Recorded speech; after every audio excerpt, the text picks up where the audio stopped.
Hello friends, आज हम लोग डिस्कस करने वाले हैं एक बहुत ही इंपॉर्टेंट पर्सनालिटी के बारे में जो थे संत कबीर। तो आजकल अभी इनकी जो है बर्थ एनिवर्सरी भी निकल के गई है, इसीलिए हमारे लिए एग्जाम पॉइंट ऑफ व्यू से ये काफ़ी इंपॉर्टेंट पर्सनालिटी हो जाते हैं। बट इनकी लाइफ के बारे में और भी ज़्यादा डिटेल्स जानने से पहले हमें एक मूवमेंट के बारे में पता होना चाहिए विच वॉज द भक्ति मूवमेंट।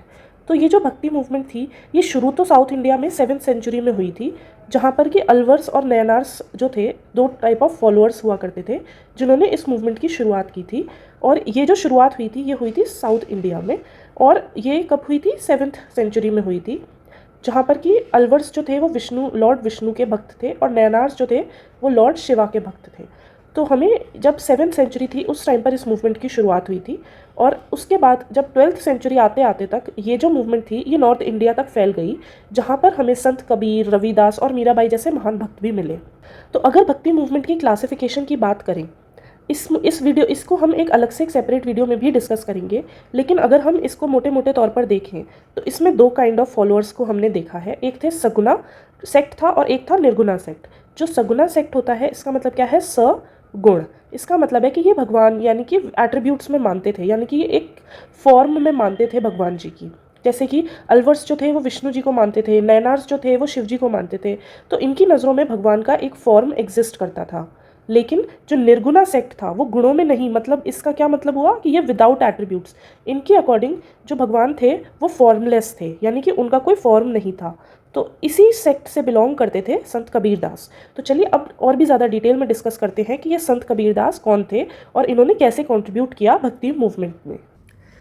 तो संत कबीर जी का जन्म जो है वो अराउंड मिड 15th सेंचुरी के टाइम पे हुआ था। इनका जन्म कई जगह पर तो 1398, कई जगह पे 1440 के आसपास बताया जाता है। इसकी एग्जैक्ट डिटेल्स के बजाय हम इसे मिड 15th सेंचुरी बोल सकते हैं। तो जब इनका जन्म हुआ था उसके बाद इनको जो है इनके जो रियल जो बायोलॉजिकल पेरेंट्स थे उन्होंने अबैंडन कर दिया, जिसके बाद के एक मुस्लिम थे जिन्होंने इनको अडॉप्ट किया, जिनका नाम नीरू था। तो जो कबीरदास थे ये यूजुअली हिंदी लैंग्वेज, अवधी लैंग्वेज को यूज़ करते थे अपनी जो भी इनकी पोएम्स या फिर जो भी इनके दोहे होते थे। इनकी जो राइटिंग है उनमें हमें काफ़ी जगह देखने को मिला है कि ये काफ़ी लॉन्गर वर्सेस भी लिखते थे और काफ़ी जगह पर हमें इनके 2 लाइन्ड दोहास भी देखने को मिले हैं। तो ये है इनकी वर्सेस के बारे में।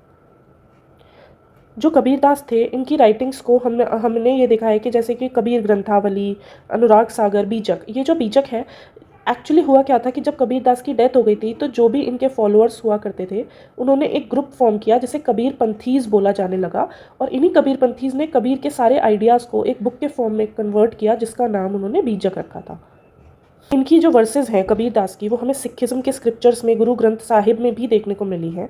इसके अलावा इनका जो वर्क है उसको ना जो 5th सिख गुरु थे गुरु अर्जन देव जी, उन्होंने भी अपने पास कलेक्ट किया था।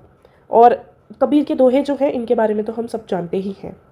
तो सबसे ज़्यादा जो इनका ह्यूज कलेक्शन देखने को मिला है वो बीजक में देखने को मिला है, जैसा कि I have already told you.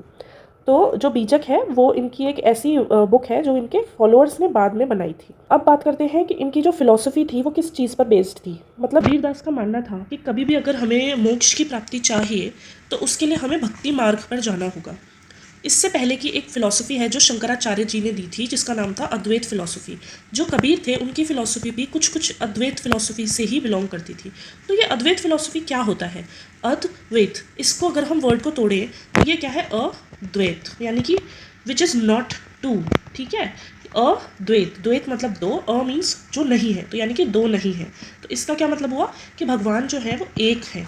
तो भगवान एक है, ये चीज़ शंकराचार्य ने भी बोली थी, लेकिन उनकी जो फिलॉसफी थी उसमें वो बोलते थे कि अगर हमें मोक्ष की प्राप्ति चाहिए तो उसके लिए हमें ध्यान करना होगा और हमें उस मार्ग पर चलना होगा। लेकिन जो संत कबीर थे वो ये कहते थे कि अगर मोक्ष की प्राप्ति करनी है तो उसके लिए हमें जो चाहिए वो रास्ता है भक्ति मार्ग। इन्होंने निर्गुणा भक्ति मार्ग यानी कि फॉर्मलेस गॉड को माना, यानी कि भगवान का कोई भी फॉर्म नहीं होता है, गॉड इज़ इनसाइड अस।